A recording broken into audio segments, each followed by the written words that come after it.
पुरानी बातें नहीं दोहराई जाएंगी। इस बात के लिए हम पूरी रूप से कटिबद्ध भी हैं। 30,000 की भविष्यवाणी में निकल के गया कि भामू जी 30,000 मता से जुनूस विजय होगा। जो यमुना जल समझौता हुआ है तो निश्चित रूप से लाइफ लाइन सिद्ध होगा। कांग्रेस का ये वादा था कि हम अगर सरकार में आए तो झुंझुनू को यमुना जल समझौता नहीं लागू करेंगे। राणा जी नमस्कार, मैं अरुण थे, देख रहे हो जल को झुंझुनू। और काल जय लगभग 8:15 के समथिंग टिकट की घोषणा हुई तो आप कार्यालय पर मौजूद। और सबसे पहले झलकों के ऊपर मैं अपडेट भी दी और लाइव भी आया है और भामू जी से बातचीत करी। और सेम टाइम के ऊपर अविनाश जी गहलोत जगह अपना प्रभारी मंत्री ही झुंझुनू का भी आया है, बड़ से भी बातचीत करी और काफी सारा वादा भी करके गया। भामू जी सबसे पहले तो थाने बहुत बहुत बधाई हो कि बीजेपी की जगह टिकट रात में काफी व्यस्त था, काफी ज्यादा समय अपन को मिल पायो। बहुत बहुत बधाई हो। बीजेपी की जगह टिकट एक बार फिर से भरोसा तो गौतारों पर जताया बीजेपी। आपका भी धन्यवाद, चैनल का भी धन्यवाद। सर अविनाश जी गहलोत भी रात में आया है, बातचीत करके गया है, के भरोसों में दिला के गए। अविनाश जी ने तो यही कहा कि भारतीय जनता पार्टी एक अनुशासित पार्टी है और कार्यकर्ता कैडर की पार्टी है, कोई परिवारवादी व्यवस्था नहीं है इसमें। तो सभी अपने जो बीजेपी का मूल मंत्र है, सबका साथ, सबका विश्वास, सबका विकास, उसके मूल मंत्र पे ये यहाँ का चुनाव लड़ना है। और सारे कार्यकर्ताओं को एकजुट करके यहाँ सबको सम्मान दे के हम चुनाव लड़ेंगे। तो इसी थीम पे अविनाश जी ने भी यही मार्गदर्शन दिया है और उसको हम मानेंगे। मुझे टिकट मिलने के लगभग 5 से 10 मिनट के अंदर मैं पहुंच चुका हूँ। अभी टाइम पटाखा बाज रहा है, मतलब ये होगी पटाखा पहले से लाया जा चुका है। तो पहले से क्या पूरी उम्मीद ही चीज की कि भाई टिकट जी की भाई बार मिलना नहीं है। मैंने बात को कोई अंदाजों को नहीं, पहले पटाखा लाया गया या उम्मीद ही, मैं तो घोषणा के बाद ही मानो। पहले हाँ ठीक है, पार्टी से मांग कर रहे, हाँ तो कंसिडर होने की काफी संभावना थी, लेकिन पटाखा मंगा लिया हुआ है कि कोई बात को नहीं। प्रशंसक का काम रही है, बस उनका काम है, उन्होंने बह जाने पर पल्ली मंगाया। गांव भी देख रहा है, मैं सेम टाइम ले दूसरी गांव की अपडेट देख रहा है, भी बाज रहा है। जो भी है वो तो कार्यकर्ता वो जुनून हुआ है, देखो उत्साह हुआ है। अभी केला गए कि जीत में लेके कितना क्या सस्त हो। जीत तो यूं है कि ऐसे तो कोई अहंकार की भावना से तो जीतना है नहीं। सारे लोगों को साथ लेके पूरी विधानसभा के मतदाताओं का विश्वास जीत के प्रति जरूर आशान्वित है, कोई अहंकार की भावना से नहीं। उनका जो स्नेह मिल रहा है, जो सम्मान मिल रहा है, उसके बल पर भविष्य में भी उनकी जो आकांक्षा और क्षेत्र की जो अपेक्षा है उसके लिए जरूर कर्तव्य हैं। इस आधार पर हम जीत के लिए भी आशान्वित है। और जो सबसे बड़ा जो सवाल है वो सबके मन के अंदर ये है कि बीजेपी एक मंच पर के हमेशा से 1 महीने पहले भी ये बात चल रही, टिकट से पहले भी ये बात चल रही, टिकट मिलने के बाद में ये बात चल रही थी, कितना क्या आश्वस्त होगी बीजेपी एक मंच पर आओगी और थे भी के लिए क्या प्रयास करोगा। देखो हर समय परिस्थितियां अलग अलग बदलती रहती हैं, भविष्य में क्या हुआ वो सब चीज़ें भुलाने वाली हैं, क्या रहा क्या नहीं रहा। इस समय जो बीजेपी का नेतृत्व है प्रदेश लेवल पर और केंद्र में है, और जो डबल इंजन की सरकार है और बीजेपी के अंदर जो अनुशासन, उसको देखते हुए पुरानी बातें नहीं दोहराई जाएंगी।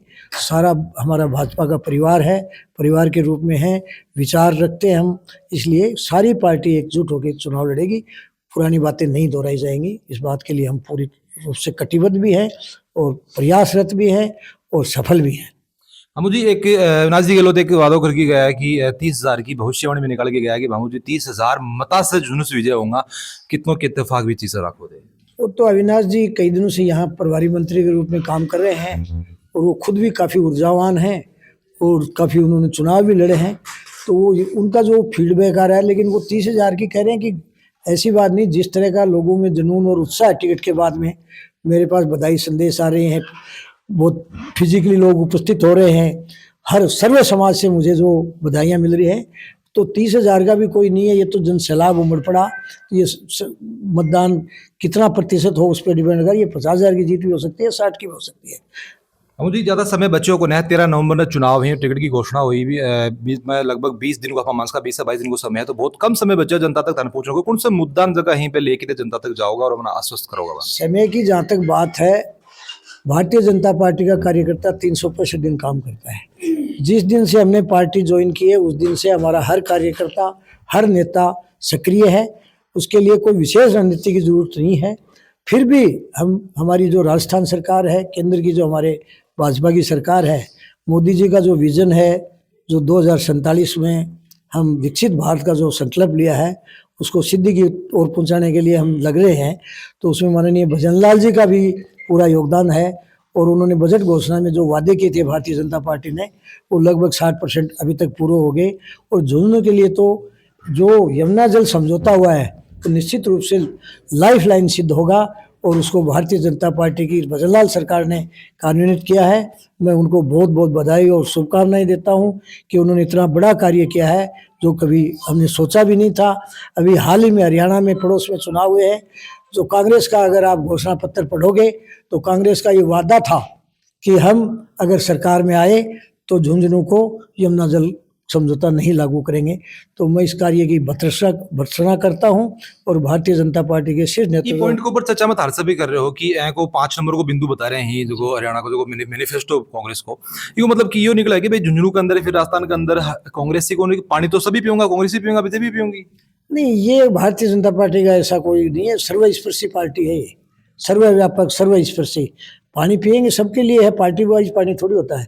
जो भी जन कल्याण की नीतियां हैं वो मतदाता किसी भी पार्टी का सबको। कांग्रेस के भी पॉइंट के ऊपर मैं बात कर रहा हूँ कि कांग्रेस को खड़ो कि अगर बीजेपी कांग्रेस की सरकार हरियाणा के अंदर आवा है तो पानी कौन दियो जाओ, तो मतलब ये होगा कि फिर हरियाणा में कांग्रेस ही कर जाएगा।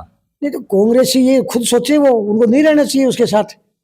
कांग्रेसी खुद सोचे कि भैया हमारे मैनिफेस्टो में हमारी पार्टी ऐसा कर रहा है, झुंझुनू को कांग्रेस का कार्यकर्ता हो पानी नहीं मिलेगा, इसका मतलब उनके खिलवाड़ कर रही है उनके साथ। डबल इंजन सरकार की बात करी और हरियाणा साथ में केंद्र साथ में राजस्थान के अंदर तीनों के अंदर बीजेपी की सरकार आनी जरूरी है। यमुना जल समझौता के लिए अभी झुंझुनू मुख्यालय के ऊपर भी अगर बीजेपी की सरकार आवा थे जीत के निकलो हो तो यो तारो पहलो मुद्दो रहो कि क्योंकि 90% काम हो चुके हैं, 10% काम ही बाकी है। पहलो मुद्दो ये रहो कि जल्दी से जल्दी जो पानी है वो पहुंचा जा सके। के प्रयास था दोबारा कर जाने के लिए? मेरे लिए काम तो हालांकि हमारी सरकार बहुत तेज गति से कर रही है यमुना जल समझौते पे, फिर भी अगर कोई अड़चन आई, इसमें कोई बाधा आई, इसको मैं त्वरित गति से करवाने की कोशिश करूंगा।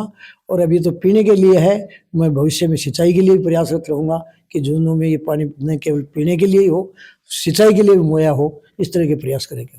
सर लास्ट में हमारा चैनल के माध्यम से थारा जगह वोटर्स हैं या फिर झुंझुनू की जनता है उनको संदेश देना चाहोगे? जनता को मैं ये संदेश देना चाहूँगा कि भारतीय जनता पार्टी के शीर्ष नेतृत्व में मुझे यहाँ से प्रत्याशी बनाया है और जनता को ये कहना चाहूँगा कि आप हम पे जो विश्वास जताया है उस पर खरे उतरते हुए भारतीय जनता पार्टी के प्रत्याशी को अधिक से अधिक मतदानों से विजयी बनाएं और जिससे भारतीय जनता पार्टी का जो विकसित भारत का संकल्प है वो पूरा हो सके। और अपने में जो विश्वास जताया है उसका प्रमाण यही है कि आप लोग भारी संख्या में वोट दोगे तो निश्चित रूप से हमारी भारतीय जनता पार्टी और भी नए आयाम स्थापित करेगी। बिल्कुल, तभी तक आप सुन रहे हैं उपचुनाव के अंदर बीजेपी उम्मीदवार आदित्य भांगरो के अंदर 3 चीजें की मैं निकल के भाई ये कि एक तो अविनाश गहलोत की क्या है कि 30,000 ज्यादा वोटा से विजयी भी होगा, साथ में पानी के मुद्दों पर सबसे ज्यादा चर्चा होगी और तीसरी चीज की है कि बिना घमंड के आश्वस्त भी इस चीज के लिए लेके ही कि इस बार देखिए बीजेपी चुनाव निकाल लेगी। तो चीज से कितनों की इत्तेफाक राखो, सारी जी की राय है मानने को जरूर से बताओगा। मिलांगे अगले अपडेट में, तब तक के लिए राम राम।